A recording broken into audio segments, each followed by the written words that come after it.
All right. Good God. Okay, so quick kind of summary for you guys on the big pitfalls as I see them, or some of them, in strength and conditioning practice. Things to not do. Here they are. We got a little bit of a list. Number one is overcoaching. Okay, this is something that happens consistently, and you really have to try to avoid it. Remember, there's two types of overcoaching. One is giving people entirely too much input in any session or in any set. Remember, 1 to 2 corrections, 1 to 2 new techniques per session, and 1 to 2 corrections at any one actual set. Okay? As long as you keep to that, you won't inundate your athletes with excessive information. You allow them to learn and progress slowly.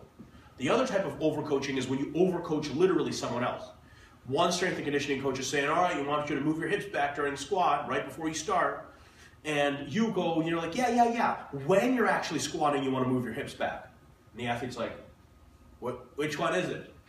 Okay? It really devalues both strength and conditioning coaches. Remember, you're on the same teams. You don't want to do that. You want to make sure if somebody's already being coached, there's plenty of other athletes to coach. Go coach them. All right? And make sure you're not giving conflicting advice or even the same advice in different kinds of communication terms.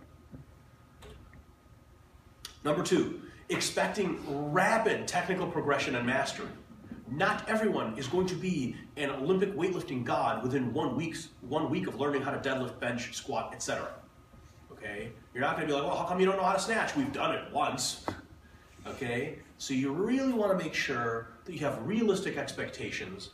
Some athletes are going to learn to be good at lifting within a week, some within several weeks, some within several months. Okay? And that's totally fine. And it's going to make sense for the athletes that learn within several months. Because the several months athletes, when they start squatting, you're going to be like, this is going to take a while. And that's totally cool, right? The only thing you do if you expect rapid technical mastery is you get really frustrated. And like we talked about earlier, frustration is almost completely useless in motion. Right? So make sure you have realistic expectations. Don't ever get away from re-emphasizing good technique, even if it's already being displayed. Because reminders further and further and further sink in that good technique so that when the athletes are not being watched, and they're not always, they can continue to do good technique. Right? Elite, advanced powerlifters, guys that have been lifting for 20 years, and this baffled me when I first got into the sport, would tell each other big chest, tight back, strong abs, big core, and I'm like, that guy's been lifting for 25 years. You don't think he knows that? Oh, he knows it until there's 900 pounds on his back. What do you know when there's 900 pounds on your back? Nothing. You probably don't know your name. All you know is, ah! Okay? So as long as you constantly re-emphasize good technique, even if the athletes are already doing it, they're going to really ingrain it. So when they have maybe not 900 but 400 pounds on their back, they're going to take the right position without thinking. That's what we want. So it's not like once they start marching to back, like, we can move on to finger position now. This is easy. Always re-emphasize, especially the basics. Does that make sense? Can you not cough, please? That's really rude. I'm trying to be more rude. That's a thing. Rah-rah yelling style coaching. I think I have a list of why it's stupid. So rah-rah yelling, okay, is when you get in your athlete's face all the time, okay? 6 a.m., first group of football players walks in half asleep, you're like, oh, let's get it, let's go, woo! Your athletes are like, who the hell is that? Oh, I thought it was in my bed, all right? And you're like that all the time. Couple of problems. Number 1, you don't scare anybody. You're a human being. Okay, and a lot of these kinds of rah-rah tricks, people don't usually do this with volleyball players and women's field hockey players. Okay, you don't try to scare the girls; they'll start crying. Okay? But they try to get under the skin of like really good D1 football players. Okay, really good D1 football players, are they going to be scared by a coach? These people haven't been scared in years. All right, they're the toughest people they know. So when you're like, come on, let's get this. Come on, you're a warrior. They're just like, shut up. All right? If you do that stuff all the time, it just doesn't work. You're not scaring anyone. You can't intimidate people into lifting weight, especially not grown men and grown women who are Division I athletes. On that note, they're adults, okay? They can leave anytime they want. If you have military population that goes to jail if they just walk away, you might be able to yell at them a lot. Okay, if you have children and you just happen to be a scumbag, you can yell at them and feel good about yourself. These are adults. Do you yell at people in a Walmart? Do you yell at people at a gas station? No, because you respect your fellow man or fellow human being. All right? They're adults. Communicate with them. Don't yell at them and pretend you're a cymbal monkey and they're just children that can get excited over anything and just give you a maximal effort. If you're always pumped up and excited and rah-rah and your voice is hoarse all the time from yelling at people, they're going to stop taking you seriously.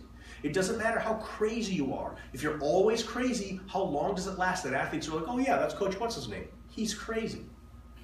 Right? It's really scary when a normally calm coach gets in your face. Oh, you're going to lift some weight then.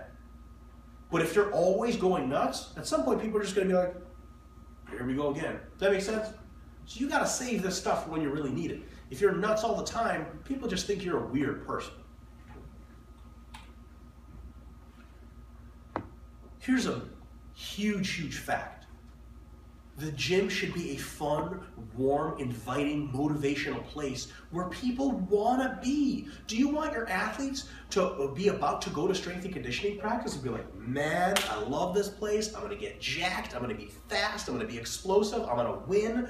The coaches are awesome. We have a ton of fun. Or do you want them to be like, I hate this place. God, if I could just pass out for the next hour and just like be an automaton, that would be great. Okay? Drill instructor style coaching makes people hate the sport, hate coaching, hate the practice, and never want to come back again. Period. Right? The only reason that they do drill instructor style coaching in the Army is to get you so mentally broken down that when you have shots being fired at you, it's not maybe as scary as it would have been. Are we getting athletes ready for war?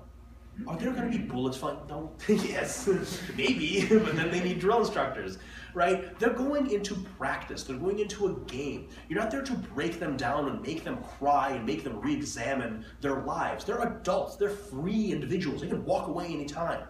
You have to invite them to be a part of a great thing that you're doing. You have to make training fun and comfortable psychologically so that they want to do a good job. How many of you guys regularly go to places you hate? Exactly. I think this is the last one. This is a big one. Going to ruffle a lot of feathers. You're not a life coach. You're a strength and conditioning coach. You have not the slightest clue about the complexities of your athletes' psychological manifestations. You have no idea why they're pissed today. You have no idea why they're demotivated. It is not your job to produce good adults. And literally, I've had a strength and conditioning coach tell myself and the other staff, you know, we're not really strength coaches. We're life coaches, man. We're here to teach these kids. These kids were members of gangs and had tattoos on their necks. Okay? That's not a kid, first of all. Second of all, half those kids had kids of their own. All right? You're not their parent. You're not. You're not there to teach them life lessons. You're there to make sure that they become effective athletic machines. Bigger, stronger, faster.